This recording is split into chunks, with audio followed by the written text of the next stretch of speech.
आर्यन को बचाना है। दौसा में बोरवेल में गिरा 5 साल का मासूम आर्यन। मासूम को बोरवेल से निकालने की कोशिशें लगातार जारी है। बोरवेल के अंदर की ऑक्सीजन की सप्लाई की जा रही है। 150 फीट गहरे बोरवेल में 5 साल का आर्यन फंसा है। एसडीआरएफ और एनडीआरएफ की टीमों को बुलाया गया है।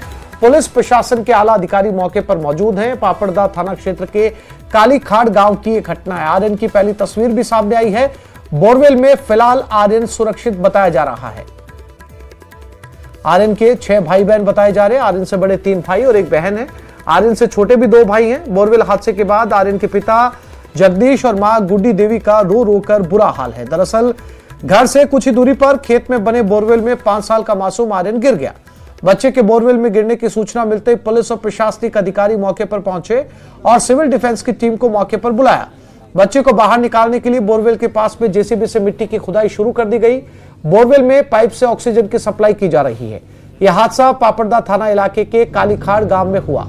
करीब 3:30 बजे आर्यन अपनी मां गुड्डी देवी के साथ खेत पर जा रहा था, लेकिन बोरवेल के पास उसका पैर फिसल गया। नानी कर रहे थे खेत में, वो मेरे पीछे पीछे चले गए थे। मैं जाके मैं तो खुरपन ऐसे कर रहे थे, वो पाछे में मुड़ के जाके ना उसका पाँव इधर हो गया। जब मैं तो खुरपिया को छोड़ के भाग छुटी, मैं भागी ना, मेरे हाथ आए नहीं। फिर मैं पुकारा, फिर मैंने देवर से किया, फिर देवर ने इसका बाइक ने फ़ोन करे, फिर बाई ने सारे पर्सनल ने फ़ोन कर दिया, फिर वो आ गए। एक जो 2 से 3 साल का बच्चा है, जो कि तकरीबन 130 से 150 फीट के आसपास जो है अभी बोरवेल में फंसा हुआ है। तो इसके संबंध में मौके पे हमारी एसडीआरएफ की टीम पहुंच गई है और एनडीआरएफ की टीम भी हमारे रास्ते में ही है। साथ ही खुदाई का काम भी कर रहे हैं। हमें आवश्यकता पड़ी तो जो है नीचे तक खोद करके बच्चे को निकालने का। और इसी खबर से मौके से हमारे संवाददाता आशीष शर्मा हमारे साथ जुड़ गए। उनके पास सीधा रुख करते हैं। आशीष, फिलहाल क्या अपडेट है, कितना और समय निकलेगा इसमें जाएगा, और साथ ही साथ क्या आर्यन से बातचीत हो पा रही है? आर्यन की कुछ और तस्वीरें सामने आई है? बिल्कुल, आर्यन पूरी तरह सुरक्षित है, मूवमेंट कर रहा है और आर्यन के लिए अब बोरवेल में दूध की बोतल भेजी गई है। ये जो स्क्रीन है, स्क्रीन पर सीसीटीवी कैमरे की नज़र रखते हुए उस पर जो दूध की बोतल है उसे बच्चे को भिजवाई जा रही है और कोशिश की जा रही है कि बच्चे 3:30 बजे से बोरवेल में फंसा हुआ है, अभी तक खाया पिया नहीं है। ऐसे उसके पास दूध भिजवाया जा रहा है ताकि बच्चा दूध पी सके और उसके बाद में अब सीसीटीवी से पूरी तरह बच्चे के मूवमेंट पर नज़र रखी जा रही है। उसके बाद में जो लोहे के रिंग नुमा एक इक्विपमेंट है एनडीआरएफ के पास, उन इक्विपमेंट को नीचे भेजा जाएगा। और ख़ास बात यह है कि देखो बच्चे की तस्वीर हम दिखाने की कोशिश कर रहे हैं कि तस्वीरें देखिए और बच्चे तक दूध की बोतल पहुँच रही है और बच्चे तक दूध की बोतल पहुँच रही है और कोशिश की जा रही है कि बच्चा इस दूध की बोतल के जरिए दूध पिए, ये कोशिश की जा रही है। और बच्चे का मूवमेंट जरूर नजर आ रहा है, बच्चा हिल रहा है। आशीष, रेस्क्यू टीम का क्या कहना है, कितना और समय लग सकता है? बिल्कुल, रेस्क्यू टीम से हमारी बात है, उनका कहना है कि अगर वो लेंगे थोड़ी देर बाद में, तब यदि बच्चा उसमें फंस गया या फिर उनको बच्चे ने पकड़ लिया तो बहुत जल्दी बच्चा बाहर आ जाएगा। यदि बच्चे ने उस इक्विपमेंट में नहीं फंसा तो बच्चा काफी टाइम भी लग सकता है, लेकिन ये सब कुछ तकदीर के ऊपर डिपेंड करता है। देखो, हाथ हिला रहा है बच्चा, ये टीवी स्क्रीन पर आप तस्वीर देख सकते हो कि बच्चा मूवमेंट कर रहा है, हाथ हिला रहा है और दूध की बोतल नीचे भिजवाई गई है तो बच्चे ने हाथ हिलाया है। कुल मिलाकर ये कहा जा सकता है कि बच्चा पूरी तरह सुरक्षित है और यही सबसे बड़ी जीत है वर्तमान की, बच्चा सुरक्षित है। अब इस पूरी बच्चा जब बाहर आ जाएगा तब सभी की जान ताकत में आएगी। सब लोग यही दुआ कर रहे हैं कि बच्चा बाहर आ जाए और बच्चे को दूध भिजवाया गया है और उसके बाद में रिंग नुमा इक्विपमेंट नीचे भिजवाए जाएंगे और फिर उसमें अगर बच्चा फंस गया। आशीष, क्या तकनीक बताई जा रही है, क्योंकि एनडीआरएफ भी मौजूद है, एसडीआरएफ भी मौजूद है, किस तकनीक का सहारा लिया जा रहा है? क्या कहना है रेस्क्यू टीम का, किस तरीके से बच्चे को बाहर निकालने की कोशिशें हैं? बिल्कुल, जो एनडीआरएफ के अधिकारी हैं उनसे हमारी बातचीत हुई है। उनका कहना है कि उनके पास इस तरह की लोहे के रिंग नुमा रोड है, उनको नीचे भिजवाया जाएगा, उसमें बच्चे को फंसाया जाएगा। बच्चा उसमें जैसे ही फंसेगा तो उस बच्चे को फिर उसके बाद बच्चे को वापस ऊपर बाहर निकाल दिया जाएगा। पहले भी दौसा में इस तरह के हादसे हुए, एक बार इसी जो तकनीक है उसके माध्यम से बच्चे को निकाला गया था। ऐसे में अगर बच्चा उसमें फंस गया तो किसी भी क्षण, यानी जैसे ही वो रिंग नीचे जाएंगे उसमें करीब 1 घंटे का समय लग जाएगा। उसके बाद में यदि फंस गया तो बच्चा कभी भी किसी भी क्षण बाहर आ सकता है। यदि बच्चा नहीं फंसा तो फिर इसमें समय भी लग सकता है। यानी सब कुछ तकदीर के ऊपर डिपेंड है कि अगर बच्चे उसमें फंस गए या बच्चे ने उस रिंग नुमा संसाधनों को पकड़ लिया तो फिर बच्चा बहुत जल्दी बाहर आ जाएगा। आशीष, जैसा कि जो कैमरा लटकाया गया बोरवेल के अंदर, जिससे तस्वीरें जो है बच्चे की स्क्रीन के ऊपर देखी जा सकती है, बच्चे की उम्र क्या आशीष, क्योंकि क्या वो बात कर पा रहा है टीम से, अपने पेरेंट्स से वहां पर मौजूद है? क्या बच्चा इस स्थिति में है कि बोल पा रहा है? देखो बच्चा क्या कि 120 फीट की गहराई में है। 120 फीट की गहराई में होने के कारण शायद नीचे ऊपर की बात नीचे नहीं पहुंच पा रही है या फिर सही तरीके से नहीं पहुंच पा रही है, उससे बच्चा समझ नहीं पा रहा है। लेकिन ये जरूर है कि सीसीटीवी के जरिए और हमारे मोबाइल कैमरों ने और जो कैमरे हैं उन्होंने कैद किया है इन तस्वीरों की। बच्चा मूवमेंट कर रहा है, हाथ हिला रहा है और बच्चा सुरक्षित है। यानी कुल मिलाकर कहा जा सकता है कि बच्चा पूरी तरह सुरक्षित है और बच्चे को किसी भी प्रकार की दिक्कत नहीं हो। उसका जो पूरा वो पूरी सुरक्षित तरीके से निकले। अब हम आपको एक तस्वीर दिखाएंगे, ये है मेन तस्वीर। ये एनडीआरएफ की तरफ से ये एक रिंग नुमा इक्विपमेंट है, इनको इस बोरवेल में डाला जाएगा। ये नीचे का जो सिस्टम है, इस सिस्टम ये सिस्टम है, इसमें बच्चा जैसे ही फंसेगा तो फिर बच्चा ऊपर आ जाएगा। जैसे ये नीचे से जाएगा तो ये ऊपर हो जाएगा ऐसे, और फिर इसके अंदर बच्चा फंस जाएगा तो फिर बच्चा फंसने के बाद इसको बाहर निकाल लिया जाएगा। इस तरह की ये रोड है और इन रोड को अंदर डाला जाएगा और उसके बाद में नीचे का जो नीचे की जो रोड रहेगी उसमें नीचे एक पतरा लगा हुआ है और पतरे के बाद में वो बच्चे को फंसा लेगी और वो ऊपर ले आएगी। ये एक तकनीक है। अब इस तकनीक में ये है कि तकदीर के ऊपर डिपेंड है कि बच्चा इसमें फंस जाए तो जैसे ही ये नीचे डाली जाएंगी तब ये सुरक्षित निकल सकेगा। लेकिन इसमें 1 घंटे का समय भी लग सकता है और बच्चा नहीं फंसा तो फिर इसका समय ज्यादा भी बढ़ सकता है। दूसरा जो प्रशासन जो दूसरा तरीका अपना रहा है वो ये गड्ढे के तरीका अपना रहा है। लेकिन 120 फीट की गहराई तक पैरेलल गड्ढा खोदना नामुमकिन सा भी होता है या फिर अगर खोदा जाता है तो उसमें 3 से 4 दिन का समय भी लगता है। काफी बार पहले भी इस तरह के हादसे हुए हैं जिसमें 2 से 3 दिन तक इस तरह के गड्ढे खोदे जाते हैं। उसके बावजूद भी जो देसी तकनीक है या फिर एनडीआरएफ की जो तकनीक है वही काम में आती है।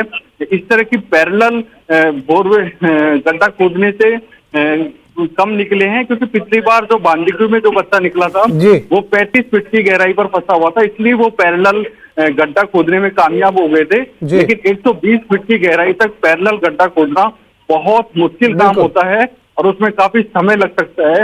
लेकिन ऐसे में उम्मीद हम सभी को यही है कि जो एनडीआरएफ का जो ये तकनीक वाला सिस्टम है इसको ये सफल हो जाएगा तो निश्चित रूप से बच्चा बाहर आ जाएगा। ऐसे में कोशिश यही की जा रही है कि रात बहुत ज्यादा हो गई है, जाहिर सी बात है कि इस समय बहुत वहां पर अंधेरा है।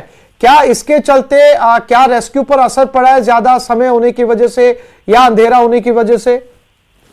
बिल्कुल, देखो इस तरह का अंधेरे से कोई ज्यादा असर बिल्कुल नहीं पड़ता है, क्योंकि इतनी अच्छी तकनीक आ चुकी है, इतनी अच्छी लाइट आ चुकी है। इस समय यहाँ का पूरा जो खेत है, पूरा जो गांव है वो पूरी तरह आप तस्वीरों में देख सकते हो लाइट से जगमगा रहा है। यानी एक तरीके से जैसे क्रिकेट के मैच होते हैं उस तरह की जो लाइट लगी जाती है तो वह यहाँ पर भी इस तरह की सुविधा हर पेड़ में अच्छी बड़ी बड़ी लाइटें लग चुकी है। तो कुल मिलाकर यहाँ पूरी तरह जगमग है। तो ये तो कहना सही नहीं होगा कि अंधेरे की वजह से कोई दिक्कत आ रही हो।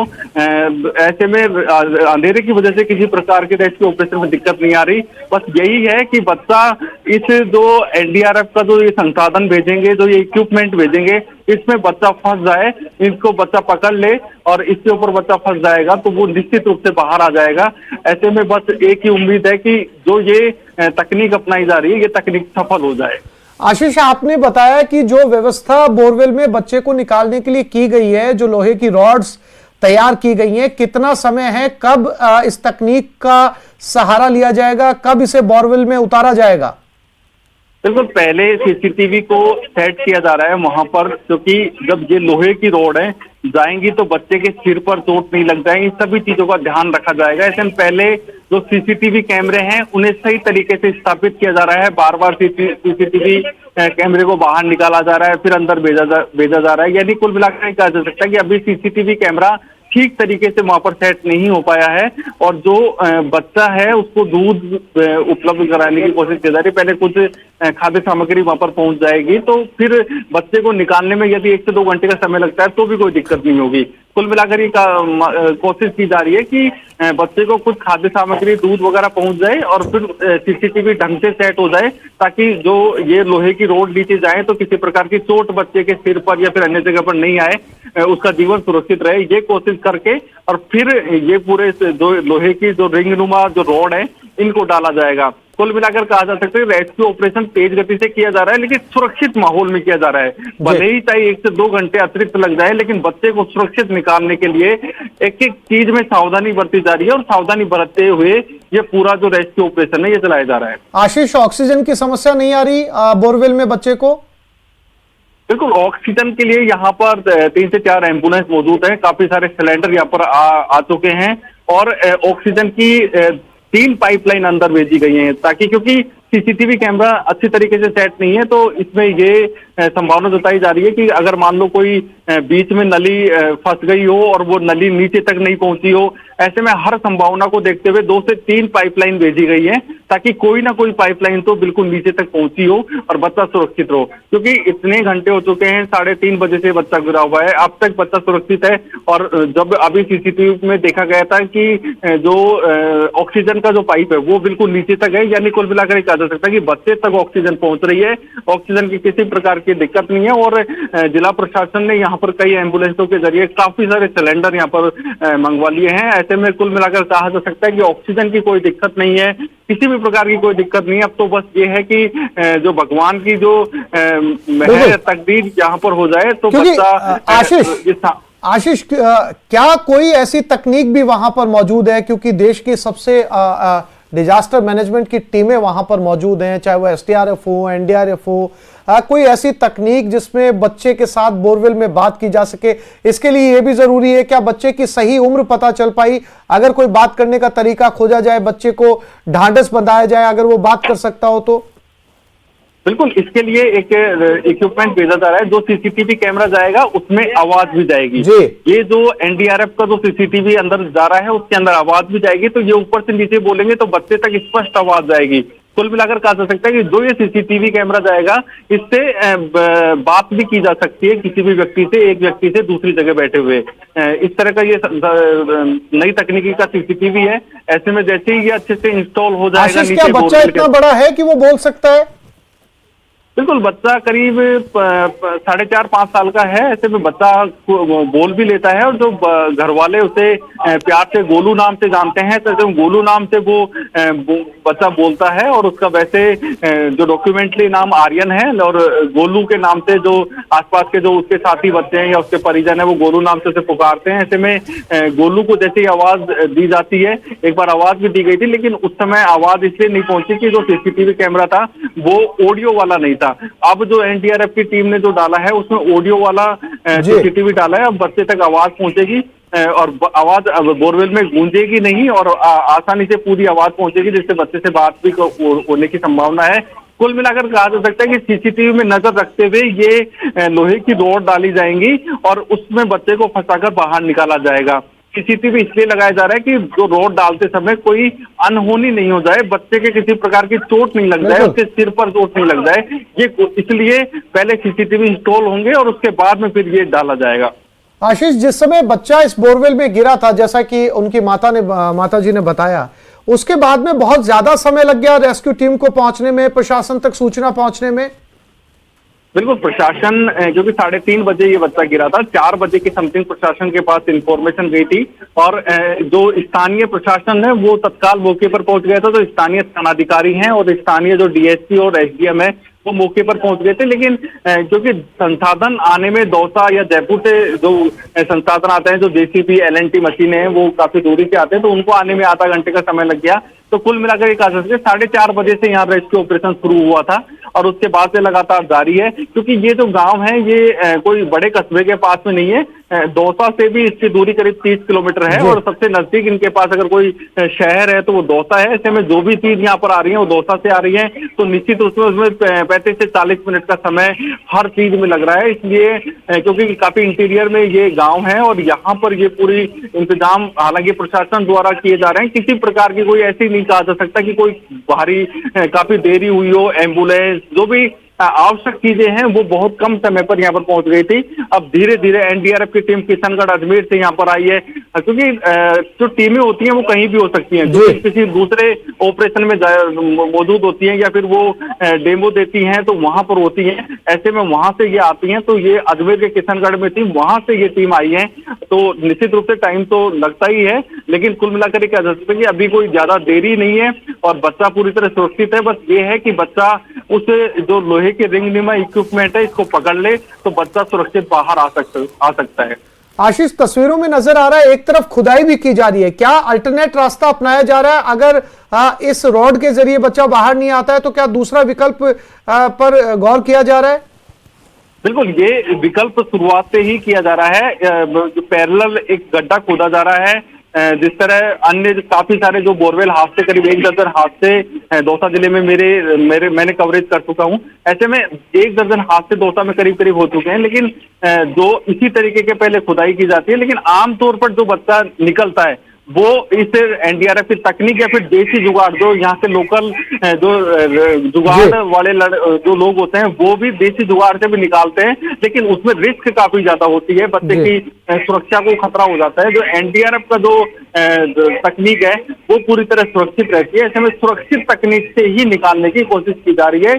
देसी जुगाड़ का उपयोग फिलहाल यहाँ पर नहीं किया जा रहा है। जरूरत पड़ेगी देसी जुगाड़ की तो हो सकता है देसी जुगाड़ को भी यहाँ पर बुलाया जाए, क्योंकि बांदी को में बुलाया गया था और पहले के जो जितने भी हादसे हुए उसमें भी देसी जुगाड़ वालों को बुलाया गया था। लेकिन एनडीआरएफ की मौजूदगी में और उनकी देखरेख में ही देसी जुगाड़ को यहाँ पर लगाया जाएगा, वरना एनडीआरएफ की टीम ही यहाँ पर इस तरह का जो तकनीक है उसका उपयोग करेगी।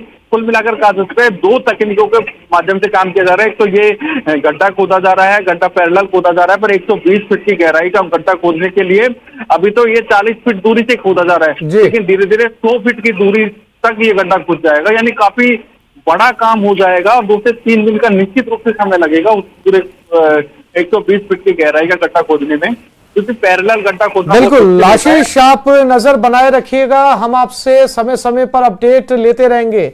फिलहाल तमाम तस्वीरें दिखाने और जानकारी के लिए आपका शुक्रिया। और मुंबई से इस वक्त की बड़ी खबर, कुर्ला इलाके में बड़ा सड़क हादसा हुआ। कुर्ला में बस ने कई लोगों को कुचल डाला। हादसे में 3 लोगों की मौत हो गई, 10 लोग घायल हुए हैं। तो मुंबई के कुर्ला में एक बस हादसे में 3 की मौत, 10 घायल। इस बस ने कई लोगों को कुचल दिया। ये तस्वीरें मुंबई के कुर्ला इलाके की।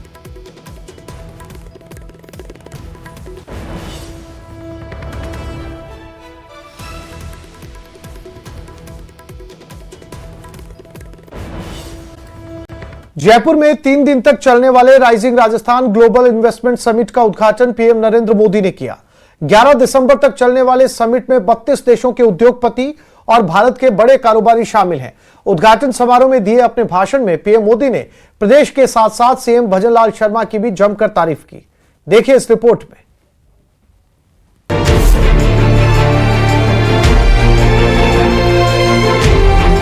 जब राजस्थान विकास की नई ऊंचाई पर पहुंचेगा तो देश को भी नई ऊंचाई मिलेगी।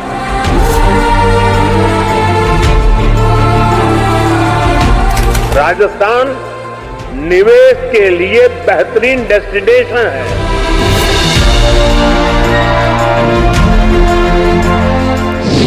राजस्थान ग्लोबल इन्वेस्टमेंट समिट का उद्घाटन।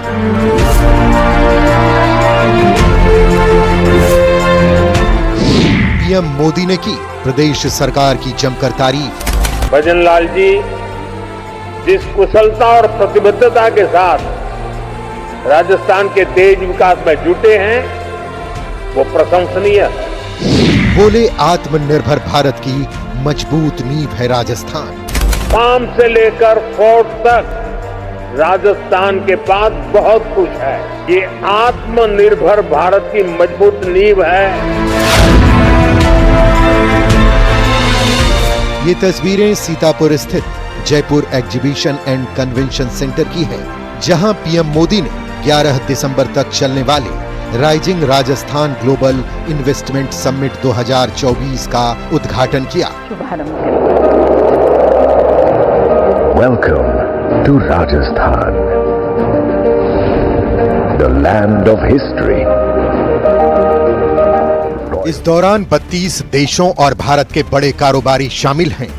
इस मौके पर पीएम मोदी ने कई मुद्दों पर अपनी बात रखी, लेकिन सबसे अहम रहा राजस्थान और प्रदेश सरकार को प्रोत्साहित करने वाला उनका ये बयान, जिसमें उन्होंने राजस्थान को राइजिंग के साथ साथ रिलायबल भी बताया। हमारी सरकार विकास भी विरासत भी इस मंत्र पर चल रही है और इसका बहुत बड़ा लाभ राजस्थान को हो रहा है। साथियों, राजस्थान राइजिंग तो है ही, रिलायबल भी है। इससे पहले जेईसीसी पहुंचने पर पीएम मोदी ने वहां प्रदर्शनी देखी और कपड़ों पर हैंड प्रिंटिंग की। सीएम भजनलाल शर्मा ने पीएम नरेंद्र मोदी का स्वागत किया और वीरता का प्रतीक चंदन की लकड़ी से बनी तलवार भेंट की। पीएम मोदी ने भी rising Rajasthan global investment summit के आयोजन पर प्रदेश सरकार को शुक्रिया किया। मेरा हमेशा से विश्वास रहा है, राज्य के विकास से देश का विकास। जब राजस्थान विकास की नई ऊंचाई पर पहुंचेगा तो देश को भी नई ऊंचाई मिलेगी। कठिन से कठिन लक्ष्य को पाने की इच्छा शक्ति, राष्ट्र प्रथम को सर्वोपरि रखने की भावना, देश के लिए कुछ भी कर गुजरने की प्रेरणा, ये आपको राजस्थान की रज रज में कण कण में दिखाई देती है। प्रधानमंत्री नरेंद्र मोदी ने अपने संबोधन में राज्यों के विकास को देश के विकास के लिए अहम करार दिया। इससे पहले अपने स्वागत भाषण में सीएम भजनलाल शर्मा ने बताया कि समिट से पहले ही सरकार 35 लाख करोड़ के एमओयू अलग अलग कंपनियों से कर चुकी है। माननीय प्रधानमंत्री जी की प्रेरणा और उनका मार्गदर्शन से ही राज्य में पहली बार ग्लोबल इन्वेस्टमेंट समिट का आयोजन हो रहा है, जिसमें 32 देशों द्वारा भाग लिया जा रहा है।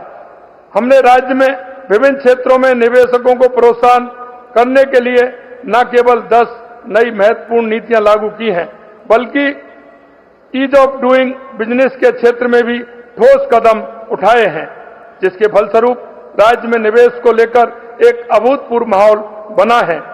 इस समिट के प्रारंभ होने से पूर्व ही 35 लाख करोड़ रुपए से अधिक के एमओयू संपादित किए जा चुके हैं। आइए अब आपको बताते हैं कि अगले 2 दिन rising Rajasthan global investment summit में क्या कुछ होने वाला है।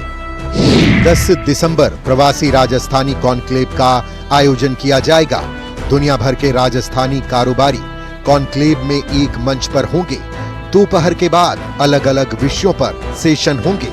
USA, Singapore, Malaysia, Germany, Korea के प्रतिनिधि शामिल होंगे। 11 दिसंबर छोटे और मध्यम श्रेणी के उद्योगों के सामने आने वाली चुनौतियों पर चर्चा की जाएगी। एमएसएमई कॉन्क्लेव का आयोजन किया जाएगा। चुनौतियों पर समाधान निकालने के लिए विस्तार से व्याख्यान दिए जाएंगे। शाम के समय जल महल पर समिट होगी।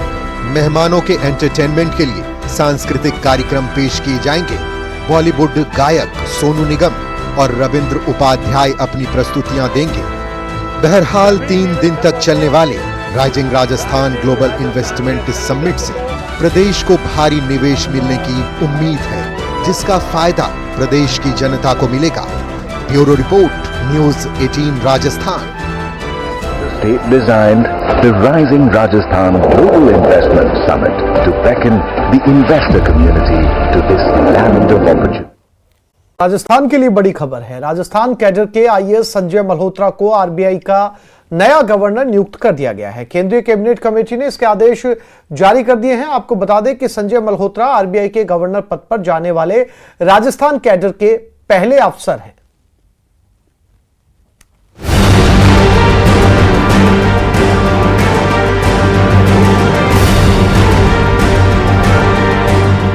बीकानेर के संजय मल्होत्रा होंगे आरबीआई के नए गवर्नर। शक्तिकांत दास के कार्यकाल का मंगलवार को आखिरी दिन। संजय मल्होत्रा 11 दिसंबर को संभालेंगे कार्यभार।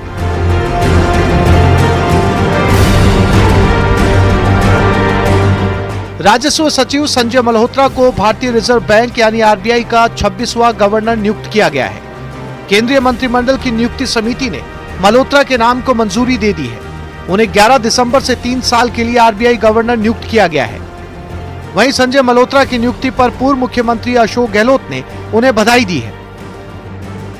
पूर्व सीएम अशोक गहलोत ने अपने एक्स हैंडल पर लिखा, बीकानेर के निवासी और राजस्थान कैडर के आईएएस अधिकारी संजय मल्होत्रा की भारतीय रिजर्व बैंक के गवर्नर के रूप में नियुक्ति होने पर हार्दिक बधाई और अच्छे कार्यकाल के लिए शुभकामनाएं। संजय मल्होत्रा 1990 बैच के राजस्थान कैडर के आईएएस अधिकारी हैं। वो आरबीआई के 26वें गवर्नर होंगे और शक्तिकांत दास की जगह लेंगे। शक्तिकांत दास के बाद आरबीआई गवर्नर बनने वाले मल्होत्रा दूसरे वित्त मंत्रालय के नौकरशाह हैं। संजय मल्होत्रा एक अनुभवी नौकरशाह हैं। दिसंबर 2022 में राजस्व सचिव बनने से पहले राजस्व विभाग में ओएसडी के रूप में कार्यरत थे। संजय मल्होत्रा ने आईआईटी कानपुर से कंप्यूटर साइंस में इंजीनियरिंग की डिग्री और अमेरिका के प्रिंसटन यूनिवर्सिटी से पब्लिक पॉलिसी में मास्टर डिग्री हासिल की है। 33 साल से ज्यादा के अपने करियर में मल्होत्रा ने बिजली, वित्त, कराधान, सूचना प्रौद्योगिकी और खनन जैसे कई क्षेत्रों में काम किया है। वित्त मंत्रालय में सचिव के तौर पर अपनी वर्तमान भूमिका से पहले वो वित्तीय सेवा विभाग में सचिव थे। उन्हें राज्य और केंद्र सरकार दोनों में वित्त और कराधान का व्यापक अनुभव है। अपनी वर्तमान भूमिका में उन्होंने प्रत्यक्ष और अप्रत्यक्ष टैक्सों से संबंधित टैक्स पॉलिसी निर्माण में महत्वपूर्ण भूमिका निभाई है।